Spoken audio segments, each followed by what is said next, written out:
We'd like to welcome 2019 Sentry champion into the interview room today, Xander Schauffele. Thank you for joining us. You've obviously played well here. Can you talk a little bit about starting your season off in Maui? Yeah, it's a special place as always. I think this year's a little bit more unique with what happened, and you can kind of feel it while you're here and on property and on the island. And I think everyone that's competing and everyone that's here with the event just feels super fortunate and I guess happy to be here and hopefully help out. Speaking of everything that took place here, Maui is a special place to you and your family. You've been giving back here with the recovery efforts. Can you talk a little bit about what you guys are doing? Yeah, I mean, I'd say the islands in general are dear. I mean, I grew up on Kauai as a baby from 0 to 2. Unfortunately, I don't remember a whole lot, but I was spurred on by my family to sort of make an effort here through the Maui Strong Initiative to give back, and I'm super happy that the tour was allowed to play. I know it's a bit rough, and I think everyone's been relatively sensitive coming in, and everyone's trying to do the right thing. So I'm hoping the event can sort of generate a lot of awareness and bring some eyeballs on sort of what happened, and hopefully raise enough money. And on Monday, you held an incredible junior clinic with some families that were affected by the fires. Can you talk a little bit about what that meant to you to be a part of something like that? Yeah, anytime you're working with kids, it makes you feel like a kid again. They're very blue-eyed and just happy, and remind me of when I was a kid trying to hit a golf ball. Just really nervous to hit in front of people, and then really excited once you get the ball airborne. And I think everyone sort of in that moment sort of forgot what happened and what was happening, and was able to sort of laugh and smile. So if I could provide a little bit of relief in that way, that was awesome for me. Great. Open for questions. Go ahead. Xander, Rob from the Maui News. I was at the clinic. It was super cool.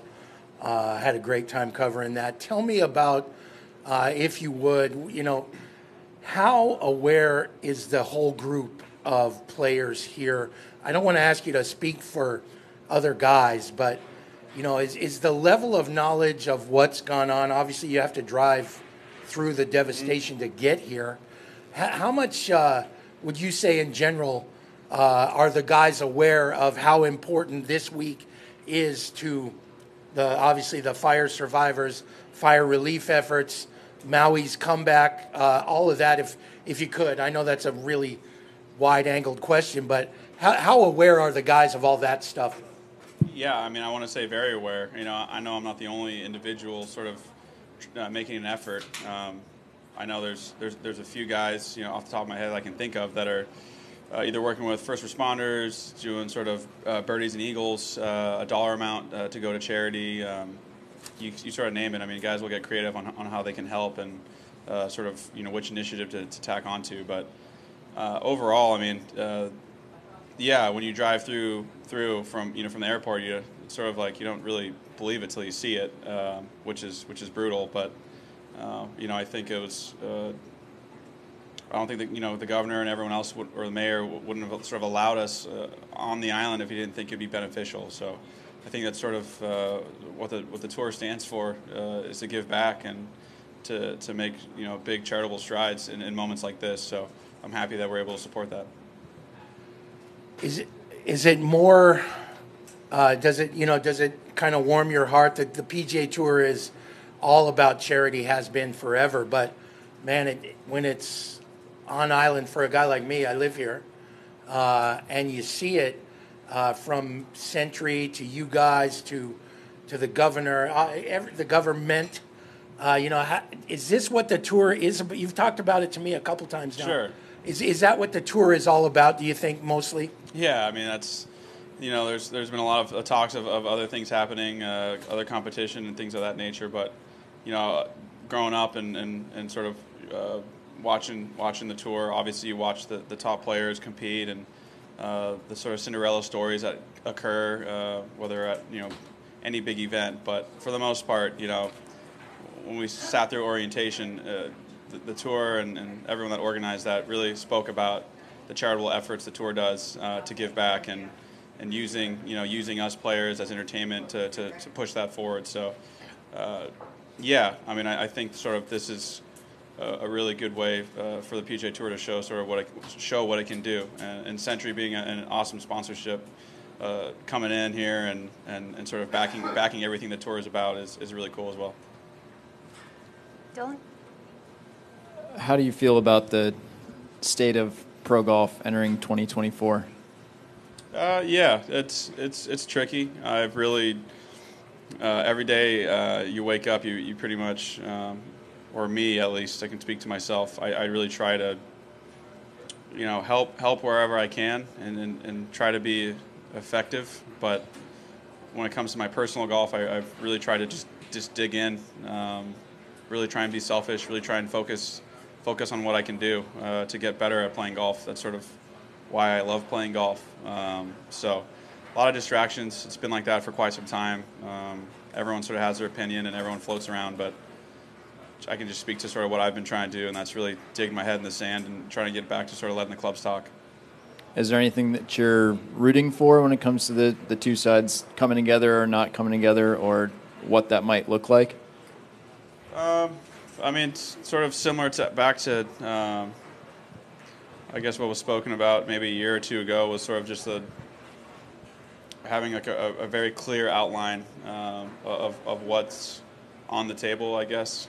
Whatever happens, as long as we're sort of aware of what we're doing as players, whether it's having representatives speak on our behalf or informing us or whatever that really looks like. But just being in the know to an extent and really feeling comfortable with who's sort of leading the charge whenever things are set up.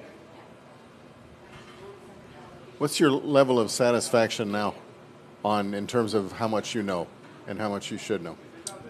It's really tricky, to be honest. I mean, things are set up the way they're set up, and they're operating. I mean, I think everyone's trying their best with how things are set up from 50 years ago or 60 years ago or 40 years ago, however long ago it was really set up. There were some faults in there, and I think some holes were poked into the system, and now I think new things are trying to be set up again for the next 30, 40, 50 years, and I just want to be more part of the solution there than sort of digging into what's going wrong. Okay. I forgot the next one. Sure. Sorry. That's unlike you. I heard you gained a little bit of distance, made some club changes, driver, 3-wood, irons. Can you just walk through some of those changes? Yeah, a new line of paradigm woods came out. They're kind of, I would call them siblings to the old line of paradigm. Excuse me, same as the irons. The irons are still the TCBs. So, again, seems like a sibling. Feels like I'm looking down at the same iron. The construction's just a one-piece versus sort of a two-piece head, so they sound a little bit more pure and solid. And then the golf ball is identical. I think they just stamped a new logo on it. So it seems like there's a lot of new things in, but for the most part, I think that the woods are probably the biggest thing.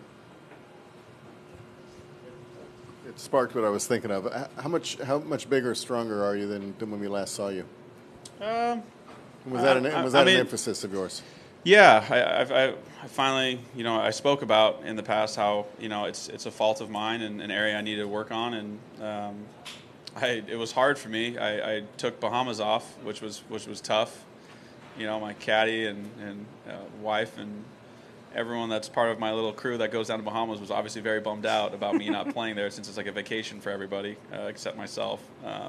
But I took it off to sort of create this 10-week block for myself, and really wanted to focus on, again, myself and put my head in the sand. So figured might as well try and be as disciplined as possible and try and make some sort of gain in the distance department. So yeah, I feel healthier. It was also, last year I got hurt here.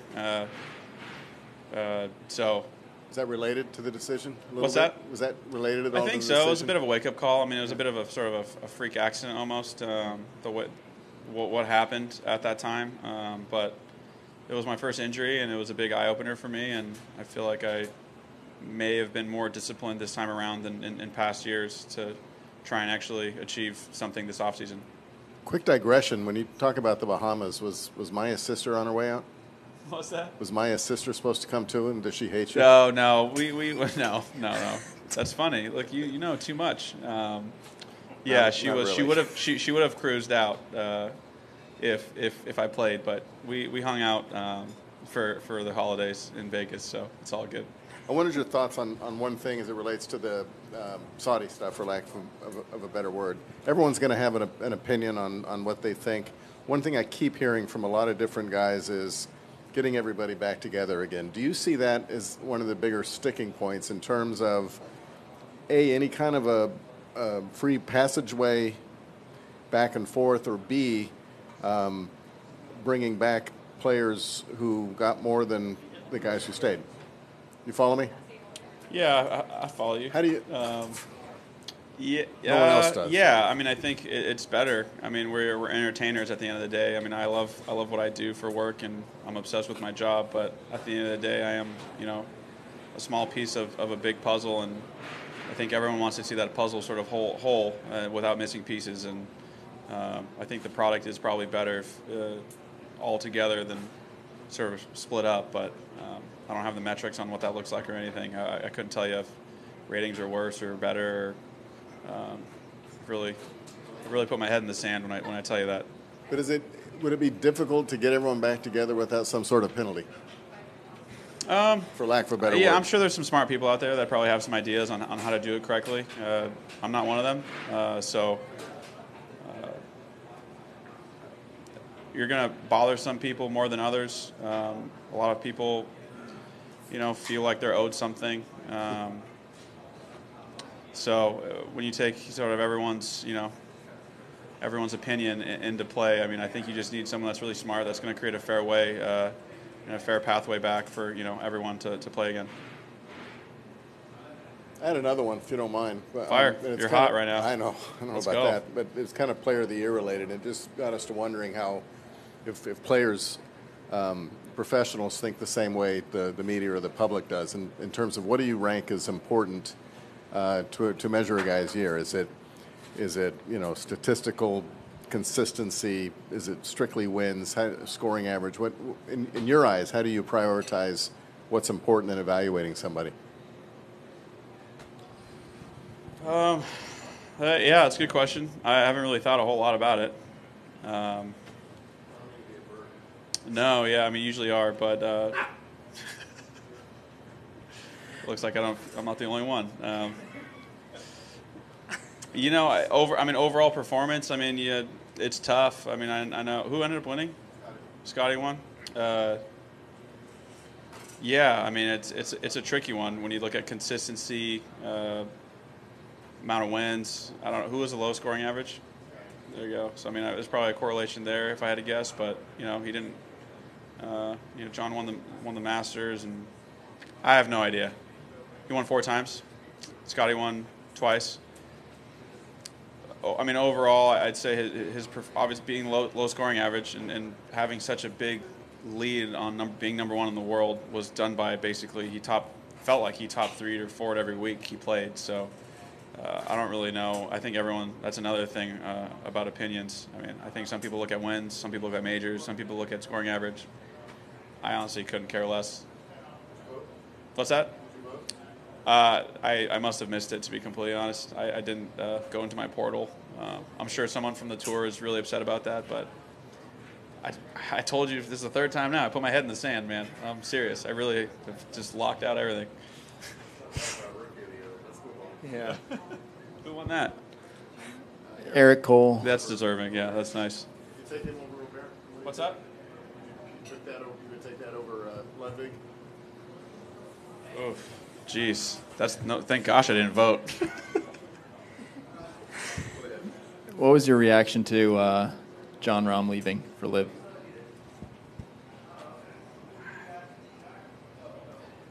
I mean, I don't really have a whole lot to say on the matter, to be honest. Hey, Xander, it felt really windy the other day over at the Bay. It feels a little, at least as I was driving out, looked really calm. The ocean is pretty flat today. What do you think is going to happen? What do you hope happens this week? Wind, less wind, middle wind? Yeah, I mean, I think when you ask for wind here on the islands, it can be a bit tricky. you sort of, it's a fresh reminder coming out and being fortunate to play in the Sentry here, because you sort of forget what it's like to grind over 1 foot putts when it's blowing 30.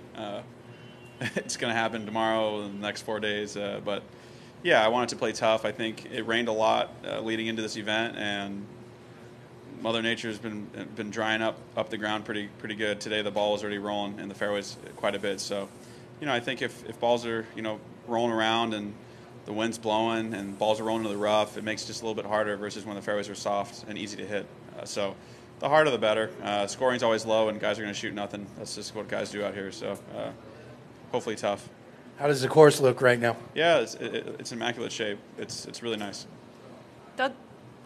The Olympics this year, that's got to, I mean, we've talked about it as being probably the toughest U.S. team to make, even though it's not necessarily, a team. But how much is that on your mind, and how good are you at not thinking about it, just playing? Head in the sand. Head in the sand. That's my slogan this year, I guess. Yeah, it's definitely in there, in my brain somewhere, deep down. Really just want to get off to a good start. I'm honestly more worried about sort of what my West Coast swing is going to look like right now versus sort of 5-6 months from now. But if I can take care of business, then I'll have to, or if I play well enough, then I think I should be able to qualify for that team. It's going to be tough. Do you remember 21 at the Open at Torrey? Were you close? I kind of felt like you were like right on the edge of being one of the 4 to go. Do you remember that at all? Like close to qualifying? Yeah. I think I missed the deadline, or I missed like the cutoff, whatever it was. I was probably 1 or 2 spots out, if that sounds right. No, for the Olympics. When the cutoff period for the leading guys go, you don't remember if it was close for you back then to making the top? No. Okay. Head's just so far in the sand, Doug. Why did you even bring that up? Anything else? No. Okay. Thank you so much, Xander. Thanks.